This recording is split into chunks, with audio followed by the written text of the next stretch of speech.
रतिया होला लसे निराखिले पिया के रतिया होला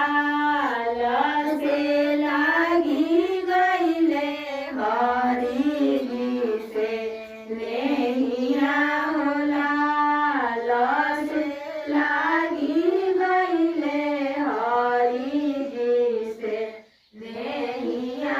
होला राम नाम प्याला सखी राम नाम प्याला सखी घोरी घोरी पियाली से पी पी के हो गईली रे